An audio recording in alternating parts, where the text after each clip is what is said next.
Welcome to rSlash Relationship Advice, where OP finds out that his hot neighbors are swingers. I'm a 25-year-old guy, and my 24-year-old wife has been acting strangely after finding out about our neighbor's lifestyle. Last year, my wife and I moved into a new house. We never could have afforded this house, but her grandmother left it to her in the will. It was a blessing. We could have sold the house and bought a much cheaper one, but we hadn't really put down roots yet. My wife, Amy, had a little bit more trouble finding a job locally than I did, and originally our shifts were a little bit weird. But after a few months, things worked out, and we both managed to get on similar schedules. During that time, my wife made the acquaintance of our neighbors when she managed to forget her house keys in the morning and was locked out. They waved her over and let her come inside to hang out with them while she waited on me to get home, and they've been very friendly with us ever since. Later that week, we were invited over to meet them, and that was the first time that I met them in person. I sort of had to stop my jaw from hitting the floor when I saw these people. Ray and Maria were almost out of a movie.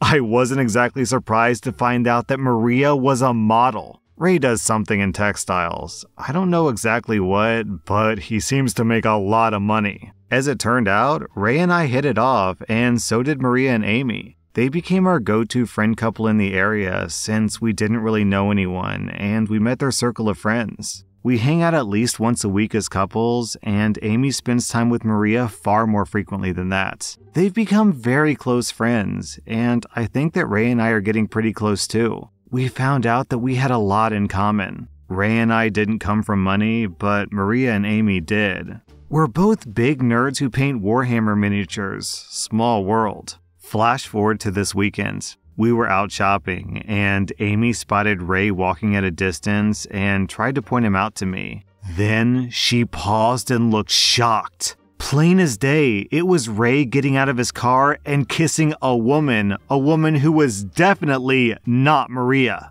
Amy was furious, downright ballistic. I had to stop her from going over to immediately confront Ray. Not because it wasn't the right thing to do, but because I didn't want Amy to get arrested for assaulting Ray or the woman he was with. When she cooled down, she said that we had to tell Maria immediately. I agreed. I started to write a text, but Amy said that this was better to bring up in person. So we went home and Amy invited Maria over and said that she had something serious to talk about. Maria came over and looked happy to see us, but seemed a little bit confused about the heavy tone. Amy sat her down and explained what we had seen. Maria didn't look mad. She just asked what color the woman's hair was. I started to say brown, but Amy said red, definitely red. Then Maria laughed. We were a little thrown. Amy repeated that she had seen them kissing, not really seeming to process Maria's reaction. Maria said that wasn't a problem, that woman was one of their mutual play partners that they shared.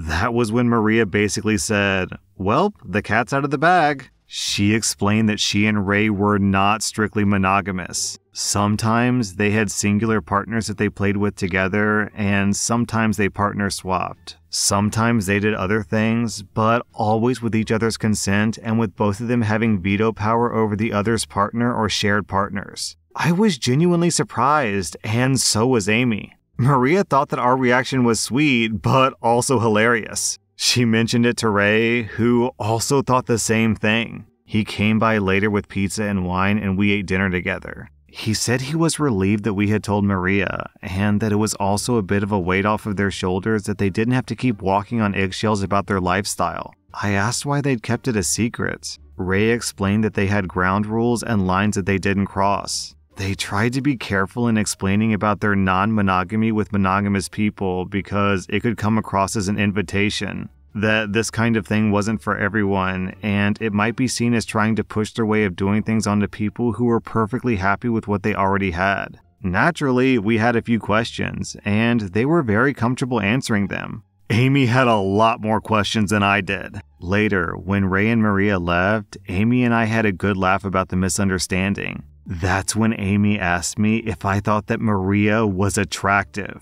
This felt like one of those, "Do I look fat in this outfit?" questions, so I said no. She quirked an eyebrow at me with an expression that says, "Really?" After a little more badgering, I eventually said that she was attractive, but not the person that I was married to. Then I asked her if she thought that Ray was attractive, and she said yes. We laughed about it, and I thought the conversation ended on a pretty good note. Here's what's bugging me. Over the past couple of days, she's asked me several times if I thought that Maria was attractive. I already gave her an honest answer, but that was when I really started paying attention. She's also had that deep in thought look on her face. At first, I was worried that she was worried that I would want to go be swinger buddies with Ray and Maria, so I assured her that that wasn't the case. Today when I got home from work, she was over visiting Ray and Maria again. When she got back home, she once again had that deep in thought expression that she sometimes gets when she's thinking.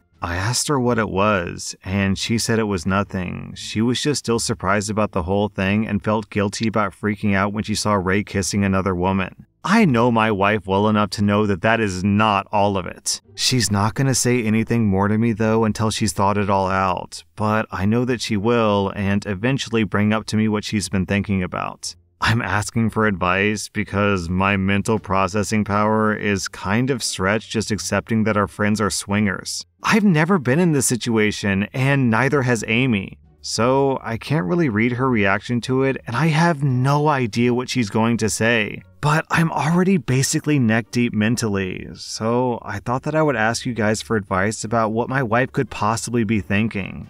I don't want to screw this up. Thanks for reading this far. If you're puzzled by this situation, trust me, I am too.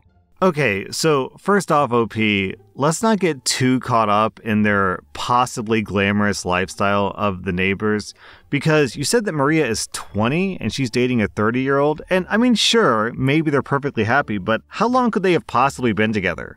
Like, maybe a year?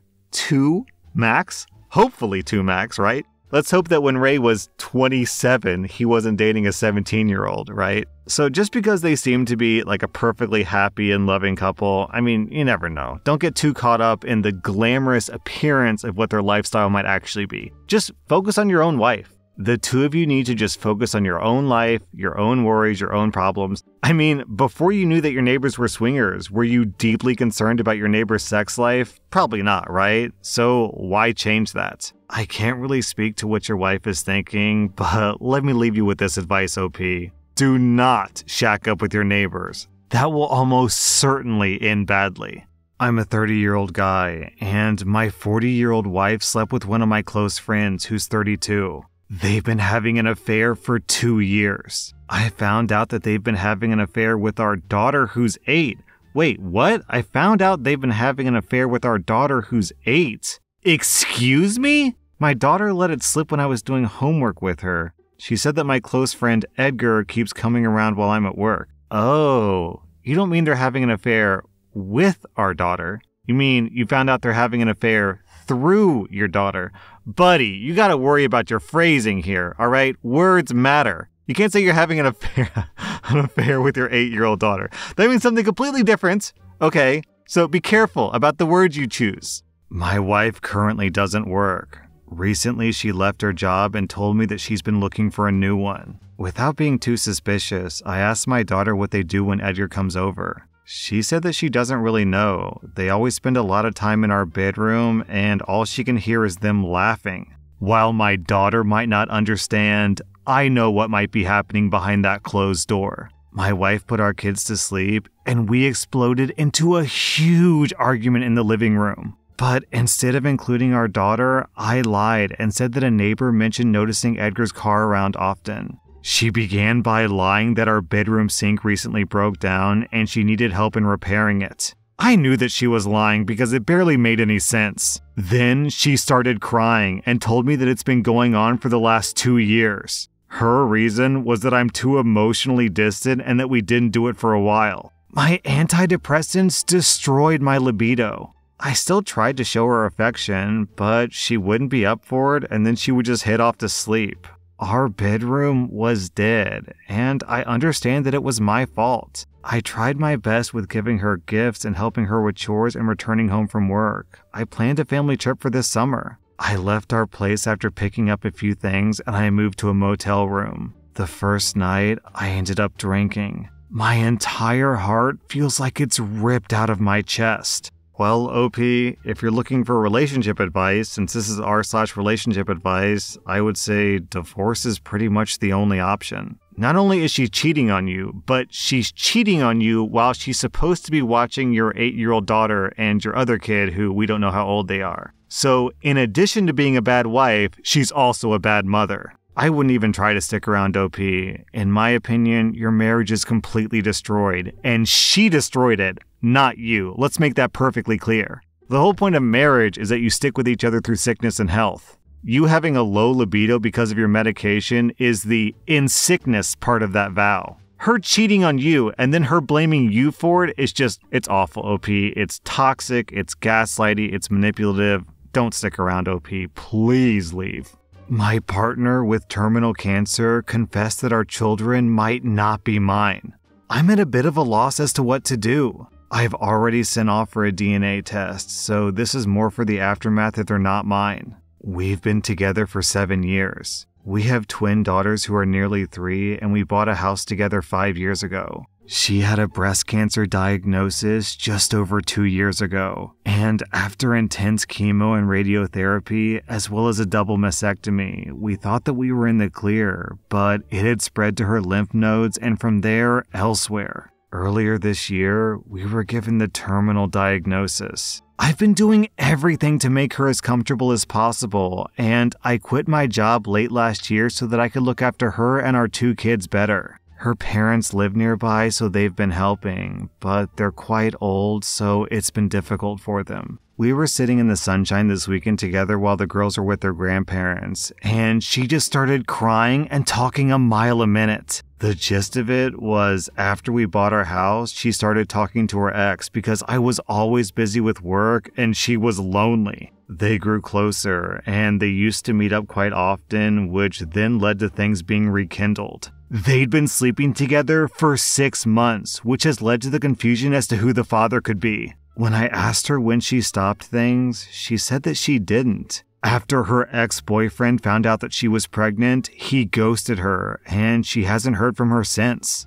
Maybe the shock hasn't hit me yet, or maybe it has, but I'm at a loss. My first thought is to run away. If the girls aren't mine, I'm not sure if I can be a father to them if she's gone, because I'll always hold that resentment against her and it'll impact my relationship with my kids. I know the children are blameless, but I can't have a relationship with them if they're not mine, and I think they're young enough that it's better for me to leave. Then OP posted an update. I received the DNA results this morning, and they've confirmed that the kids aren't mine. I've been staying with a friend since then, and I haven't been back to the house. She sent me a lot of messages and left a lot of voicemails, but I haven't replied. I know her parents are currently staying with her, and her sister is flying down to help her as well. I've got an appointment with a lawyer this afternoon to make sure that I do everything correctly. Getting my name off the kid's birth certificate seems easy enough, but I just want to make sure that I do it with proper legal advice. It's been a very tough weekend, but I think it's for the best to no longer be a part of their lives at all. I understand that the kids are blameless, but I will always hate their mother, and I don't want to tarnish their relationship with her or any memories they may have or my relationship with them. I love them both dearly, but the hatred that I have for their mother currently outweighs that. I've sought advice from elsewhere, and they're young enough that they won't really remember me that much, if at all. She and I are not married, so it's just a case of walking away. The mortgage is more difficult because I'll have to continue to pay for that for the time being, but I'm speaking to our life insurance provider about it, and I'm happy to leave the house to the kids. Essentially, I just want a clean break. Man, this is a lose-lose-lose situation. And okay, I know that a lot of people are gonna trash on OP for walking away because they say, hey, the kids are victims, the kids aren't responsible for this, why punish the kids? But the thing you gotta remember here is that OP is a victim too. Arguably, OP is the biggest victim here because his wife cheated, his wife died, and he found out that his kids aren't his kids. So he literally lost his entire family in just one conversation. And oh my god, OP, your wife is utterly disgusting. She cheated on you for half a year. She didn't break it off. She had to get dumped for the cheating to stop. She bore someone else's kids, and then she held that secret for years. And then only as she's dying, as her final act, she drops this bomb on your life and her kid's life, just so that she can die with a clear conscience. It's like, who cares if she's ruining her life and the lives of her children, as long as she gets to die with a clear conscience. That's what really matters here, right? I mean, yeah, she should have told you the truth, but she should have done this years ago, not now, after you formed a loving relationship with these two kids who aren't yours. Anyways, OP, I feel sorry for you. I feel sorry for the kids. I feel sorry for everyone except your cheating wife. That was rSlash relationship advice, and if you like this content, check out my podcast where I publish the exact same episodes. Also, hit that subscribe button because I put out new Reddit videos every single day.